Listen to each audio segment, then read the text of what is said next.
Iya, kembali lagi bersama kita duo Bang. Komen sendiri. Jangan kita yang komen ya, nanti kita yang di-banned. Biar Iya. kalian aja yang di-banned. Jahat banget kita sama netizen. Iya. Oke, sekarang sebenarnya di video ini gue pengen cerita awal-awal nih. Karena gue diajakin sama Hilsat bukber. Iya. Di area luar Jabodetabek tapi. Karena Hilsat pengen bukber yang agak non-mainstream ya. Iya. Dikit. Jadi karena setelan gue udah pakai baju koko, padahal gue bukan koko-koko. Tapi imannya tetap koko karena puasa-puasa begini panas-panas gue masih syuting. Emang Iya. mau diajak mana, Sat? Nggak, jadi gini, kita mau ke Tasik. Karena gue nemu bakso Tasik. Ya kan rasanya asik. Anjay, pantun. Siang-siang begini dikasih Gue juga pantun. tadi koko iya, segala iya, macem. iya. Penyegaran buat netizen. Iya. Kita pakai dua mobil hybrid ini. Satu ada Betul. Toyota Kijang Innova ZX Hybrid dan satu lagi ada Nissan Serena e-Power. E-Power. Ya, jadi tadi sorry nih, ada masih banyak yang nyelip. Udah makan duluan. Udah, berangkat yuk. Udah berangkat ah. Kita jelasin dulu nanti di Iya. mobil. Yuk.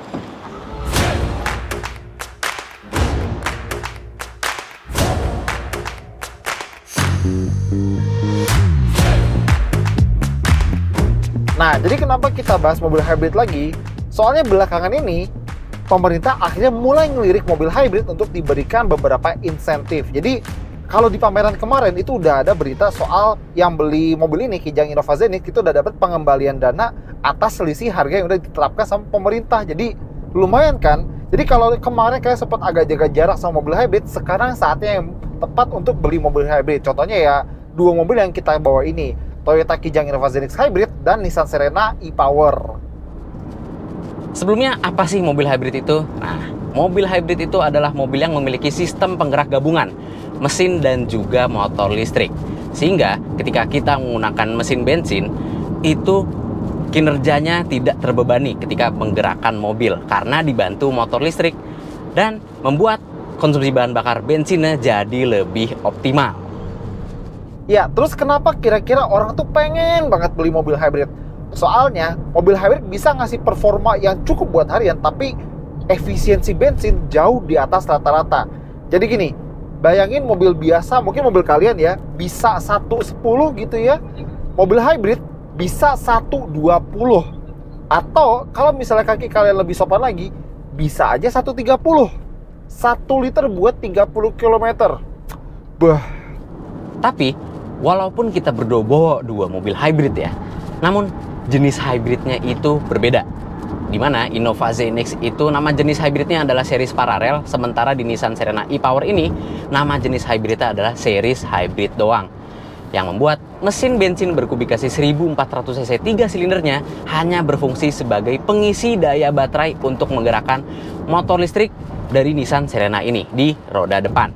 Makanya mesin bensin sama sekali tidak tersambung ke penggerak roda depan Nissan Serena ini, sehingga feel dari akselerasi Nissan Serena ini selayaknya sebuah mobil listrik dengan tenaga keluaran 160 horsepower dan torsi 315 Nm. Kalau kita bejek nih ya, torsinya langsung instan berasa. Emang di hybrid series e-Power ini performa lebih diunggulkan dibandingkan dengan keiritan. Walaupun memang iritnya juga masih tetap dapat. Ya, jadi Toyota Kijang Innova ZX Hybrid ini pakai sistem series paralel hybrid. Jadi kalau Toyota dulu punya teknologi hybrid synergy drive, sekarang lebih canggih. Jadi series paralel hybrid, di mana mesin itu nggak cuma bisa bekerja untuk ngisi baterai alias jadi genset, ngisi listrik ke baterainya, tapi mesin 2000 cc di depan juga bisa menggerakkan roda depannya lewat transmisi yang disebut oleh Toyota sebagai eCVT. Nah, di dalam eCVT ada power split device yang ngatur masukan tenaga dari motor generator 1, motor generator 2, dan putaran engine biar power delivery-nya halus dan mobil jalannya lancar. Power split device ini bentuknya kecil, jadi ringan. Dan karena dia basicnya pakai gear, dia lebih kuat, durable, dan reliable. Ya, dan gimana pun juga ada peran tenaga listrik di sini. Jadi ada baterai di bawah jok kita ini, dan ada satu motor listrik untuk membantu mobil ini bergerak lebih efisien. Cara kerjanya, dia akan memprioritaskan tenaga listrik di kecepatan rendah. Misalnya pas kita lagi cari parkiran, lagi kena macet, dia bakal dominan pakai tenaga listrik biar kita lebih hemat bahan bakar. Tapi kalau di kecepatan tol kayak begini, dia akan lebih dominan pakai mesin, karena gimana pun juga mesin bakar itu lebih efisien di kecepatan tinggi kayak begini. Nah, bicara soal efisien, perjalanan kita ini udah dimulai kok dari tadi pagi.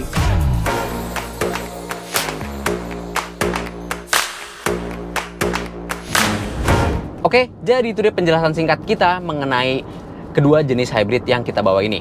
Series paralel dan juga series hybrid. Sekarang kita mau update perjalanan kita nih. Jadi kita mulai perjalanan kita dari Jakarta. Sekarang udah menempuh jarak 94,7 km. Lokasi kita udah masuk tol Cipularang. Serena sendiri udah dapat konsumsi bahan bakar sebesar 18,8 km per liter. Dengan bodi sebongsor ini itu udah oke banget sih. Gimana Zenix?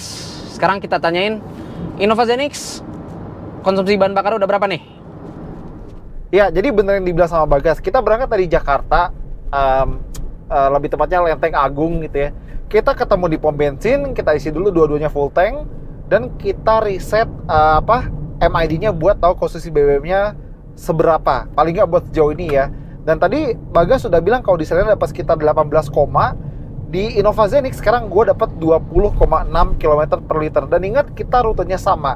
Dan kita memang sengaja pilih rute tol. Kenapa? Karena rute tol itu biasanya sedikit, jadi kalau bahasa Inggrisnya mah Achilles heel buat mobil hybrid.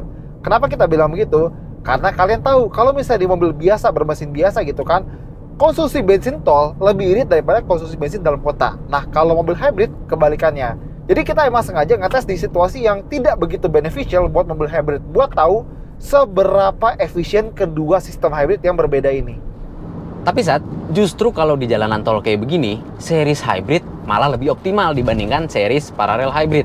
Kenapa? Karena kinerja series paralel hybrid kan penggerak rodanya itu dibantu sama mesin bensin dan motor listriknya. Sementara kalau series hybrid yang ngegerakin roda cuma motor listriknya. Makanya kalau di dalam kota, series hybrid baterainya justru lebih cepat kekuras dibandingkan dengan series paralel hybrid.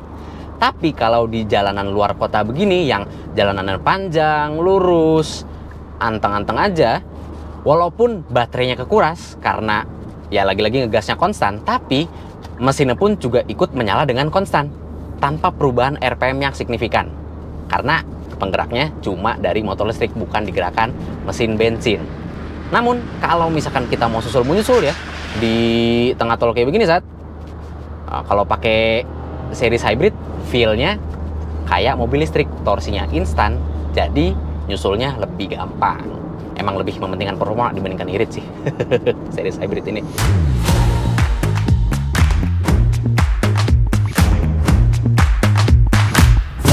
Oke, sekarang kita udah nyampe di wilayah Bandung dan kita udah melakukan perjalanan sejauh 162 km nih.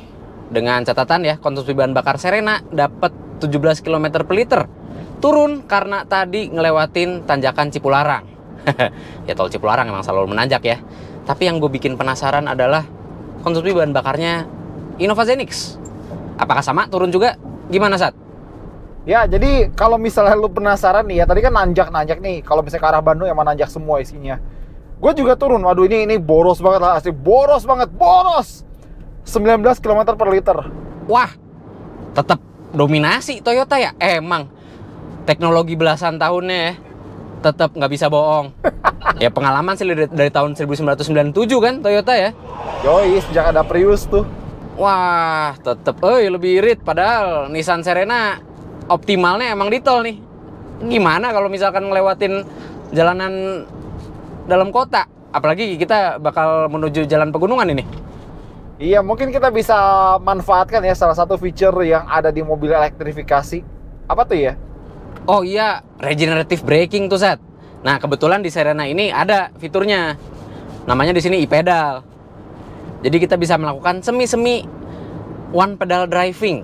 Jadi pengereman dan akselerasi itu cukup dioperasikan lewat pedal gas aja, nggak perlu nginjek-injek pedal rem.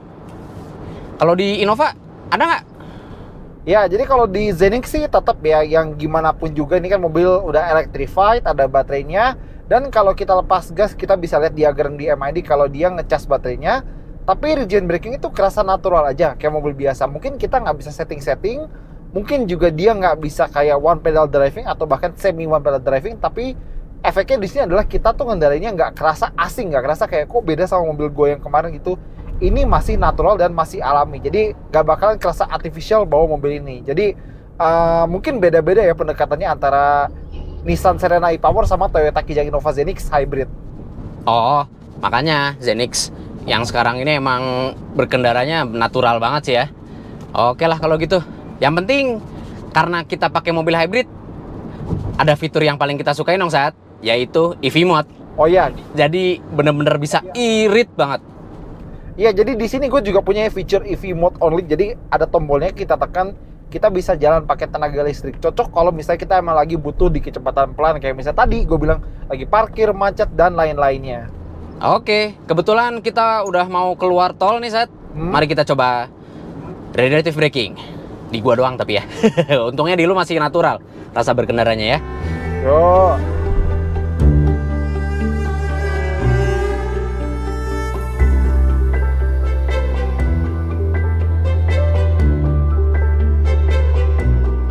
Oke, sekarang udah masuk Nagrek dan kata-kata di video ini adalah tak perlu dengar kata mereka, teruslah berjalan, mantap.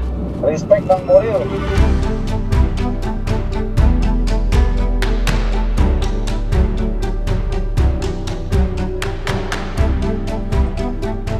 Ya, sekarang kita udah lewatin Nagrek, tapi kita mau icip-icip dulu nih jalan-jalan di sini. Kayaknya enak kan, nanjak, turun, berliku segala macam. Dan biarpun kita sama-sama membawa MPV, cuma bentuknya beda. Jadi sekarang gua di Toyota Kijang Zenix Hybrid, dan dia bentuknya lebih ke paduan antara MPV dan crossover. Benefitnya adalah kita lebih familiar dengan body size ini, dan size-nya juga jadi sedikit lebih compact, dan alhasil mungkin juga ada efeknya ke berat dan mungkin juga hambatan udara. Jadi bisa jadi ini lebih aerodinamis daripada mobil lain yang ada di depan gua sekarang. Udah gitu, karena dia paduan MPV dan crossover, keduanya dapat nih kepraktisan ala MPV dan crossover. Dua-duanya digabung jadi satu di mobil ini.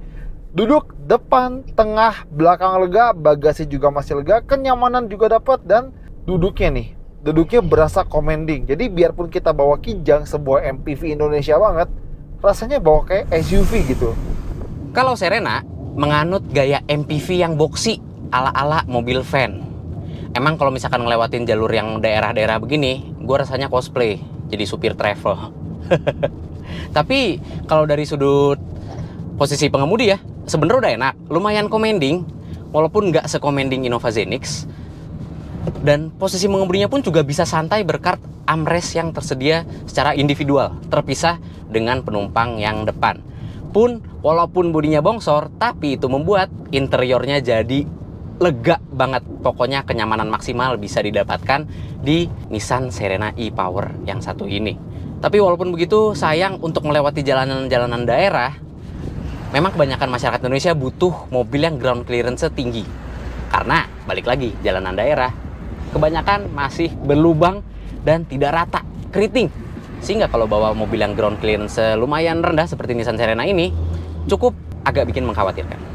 Tapi walaupun begitu, tetap kenyamanan maksimal dari sisi penumpang bisa didapatkan di Nissan Serena ini tanpa perlu adanya tambahan panoramic sunroof, karena bawaan kabin interiornya udah lega.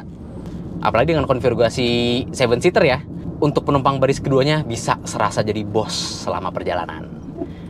Oh ya, walaupun Serena ini punya bodi yang compact ya untuk ukuran mid-size van boxy MPV, tapi sayangnya ketika melewati jalan pegunungan seperti ini, rasa doyong dari mobilnya atau body roll itu masih terasa besar efeknya di Nissan Serena ini. Ya, lagi-lagi tidak bisa menampik gaya desain body boxy MPV-nya. Kalau soal pengendalian masih kalah lah sama Innova Zenix yang ada di belakang kita.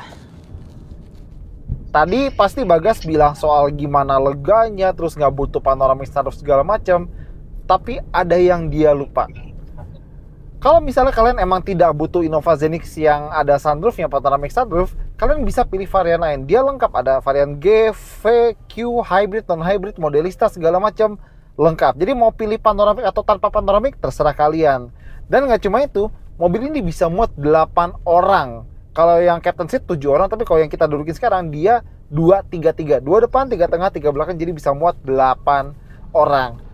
Dan kalau soal pengendalian, terutama di jalanan ya, ini yang bikin Innova Zenix superior dibanding generasi-generasi Innova yang terdahulu. Karena dia sekarang pakai sasis monokok, berasa pengendalian lebih mobil kalau di jalan tol misalnya. Kalau misalnya dulu yang pakai Innova, loh kok mobilnya kerasa ngelayang kalau di tol. Yang ini enggak, ini berasa atap. Dan kalau jalan berliku kayak begini, mobilnya kerasa lebih nurut dan lebih enak buat ditekuk daripada generasi sebelumnya.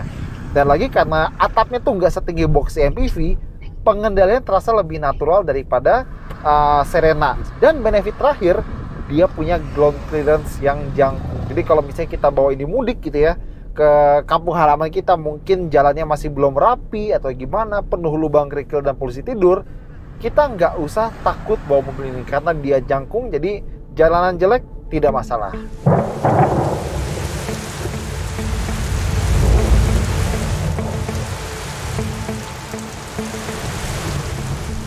Oke, jadi sedikit update situasi. Sekarang kita udah di sekitar daerah Lewo Garut dan hujan. Perasaan berangkat dari Jakarta tadi panasnya kayak terik banget, sekarang hujan. Ya namanya cuaca emang nggak bisa ketebak ya. Tapi kalian tahu apa yang bisa ditebak? Konsumsi bensin Innova Zenix Hybrid. Sekarang gue udah di rata-rata 19,6 km per liter. Dan bahkan jarum bensinnya belum turun sama sekali. Hai, bahagia gue ngeliat kayak beginian mah. Oke, kita udah melewati Lewo Garut ya, sama kayak Innova Zenix, jalurnya persis. Dan jarak udah nyampe 211 km. Serena ternyata bisa mencatatkan konsumsi bahan bakar sebesar 18,3 km per liter. Naik dibandingkan tol tadi. Dan kenapa bisa lebih optimal dibandingkan tol tadi? Karena kita ngelewatin jalur nagrek yang naik turun, pokoknya sama persis sama Innova Zenix. Dan walaupun Nissan Serena ini e-Power, ketika melewati tanjakan, kita susul menyusul, itu baterainya cepet banget habis. Tapi ketika melewati turunan, karena jalanannya lancar, baterainya jadi cepet juga keisinya. Makanya kinerja series hybrid itu juga jadi lebih optimal sih emang. Tapi tetap tidak bisa mengalahkan keiritan Innova Zenix. Gue bingung. Ini udah seirit-iritnya loh. Oke, kita lanjut perjalanan lagi. Asik banget sih emang pakai mobil hybrid. Oh ya, update juga. Kalau di Innova Zenix, tadi indikator bensin nggak turun sama sekali. Sayangnya di Nissan Serena udah turun, indikator bensinnya sekarang udah 3/4. Ya, oke lah, lanjut lagi jalan.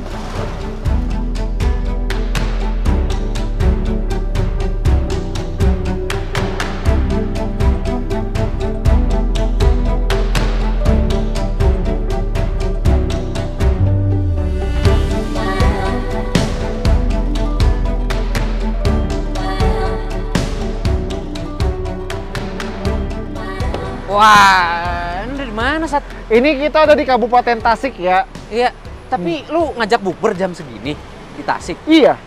Bukber jam segini mah bukan bukber namanya, Sat. Apa dong? Mokel. Mokel apaan? Ya cari aja lah di Google lah, mokel apaan. Batal pokoknya gue kalau jam segini buka. Emang orang buka jam berapa? Jam 6. Oh, masih lama. Masih lama, makanya ya udah lanjut dulu lah, kita langsung sampai ke kota Tasik ya. Yaudah, Bensin masih banyak kan? Iya. Iyalah, Bentar ya, di sini spesial buat gue soalnya. Kenapa spesial? Naik pesawat beli roti yang 400.000 ya? Bukan gua. Oh.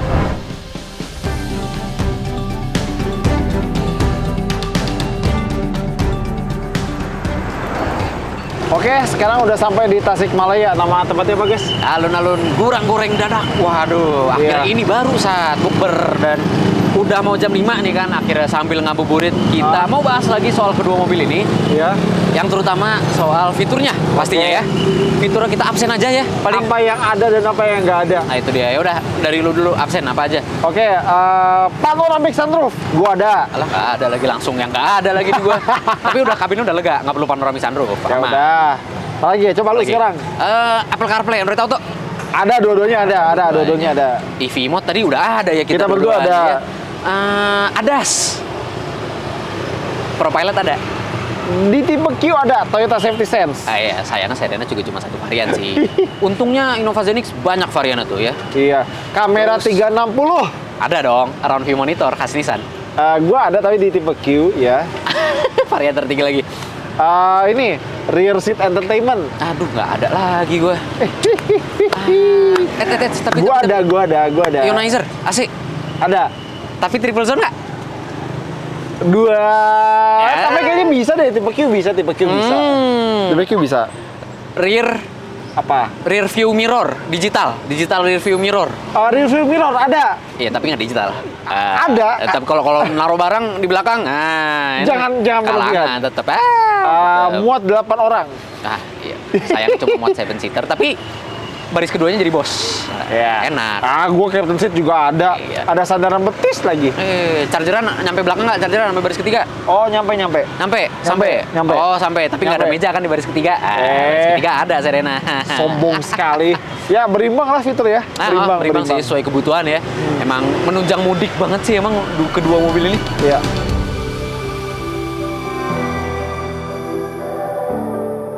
Ya, jadi di video kali ini kita emang udah buktiin kalau misalnya untuk semua mobil hybrid, terkhususnya Toyota Kijang Innova Zenix dan Nissan Serena e-Power, itu udah cocok banget buat mudik. Kalau buat dalam kota bisa, luar kota bisa, mudik mah kecil buat kedua mobil hybrid ini, ya kan, Gas? Iya, adaptasinya gampang banget dan kalian nggak perlu gaya berkendara yang berbeda kalau menggunakan mobil hybrid ya. Jadi itu aja kayak biasa, nggak ada yang berubah. Kayak mobil Paling tadi bensin. gara-gara ada regen ya. Nah, karena ada regenerative braking, kalian perlu penyesuaian sedikit aja sama pedal akselerasinya. Ya. Dan udah, tinggal adaptasi dikit, langsung bisa berkendara natural. Iya, ngisi bensin masih kayak biasa, ngegas kayak biasa, nyetir kayak biasa. Dan jangan lupa perubahan kebiasaan yang kedua. Nah, kalian jadi jarang ngisi ke pom bensin. Iya, khususnya Pertamix. Ya itulah ya. jadi musuh pom bensin sekarang. Iya. Nah, memang kalau misalnya sekarang itu pemerintah udah ngasih beberapa benefit buat mobil hybrid ya, udah mulai dilirik, udah mulai digodok gitu ya. Betul. Tapi di video kali ini kebetulan cuma Toyota Kijang Innova Zenix yang dapat keringanan. Karena apa? Karena dia sudah CKD alias rakit lokal. Sedangkan ini Nissan Serena ya sayangnya masih CBU Jepang. Ya, jadi belum ada keringanan pajak sama sekali. Mungkin kita bisa berharap ya nanti ke depannya itu mobil hybrid bakal lebih diterima lagi di Indonesia karena baik lagi tadi kita bilang jadi musuh pom bensin karena nggak pernah ngisi bensin, jarang ngisi bensin. Betul banget. Dan adaptasinya nggak berubah, nggak ada, maksudnya adaptasi kecil, tapi ya tidak sama aja kayak biasa. Nah, sekarang tadi soal bensin, tadi ada berapa terakhir pas sampai sini? Oh, kita pokoknya udah simpulin ya. Konsumsi bahan bakar bakal kita tampilin di tabel bawah sini. Iya, tapi pokoknya gue ingat tadi per sampai sini itu di MID 20,2 km per liter. Dan gue dapet 19, tetap Innova ya, tetap Innova yang menang. Susah emang pengalaman selama puluhan tahun, dari tahun 1997 ya. Iya. Toyota mengembangkan teknologi hybrid, sementara Nissan baru beberapa tahun ini jadi produksi massal. Iya, jadi memang. mungkin memang bukan Toyota yang menemukan mesin hybrid, tapi mereka lah yang bikin jadi populer. Ya, betul. Ya, jadi itu aja video kali ini. Jangan lupa jempolnya, komentar, subscribe. Gue Hidayat Satrio. Gue Bagas Satrio. Sampai jumpa di video berikutnya. Sekarang gue mau makan duluan. Waktunya ngabuburit.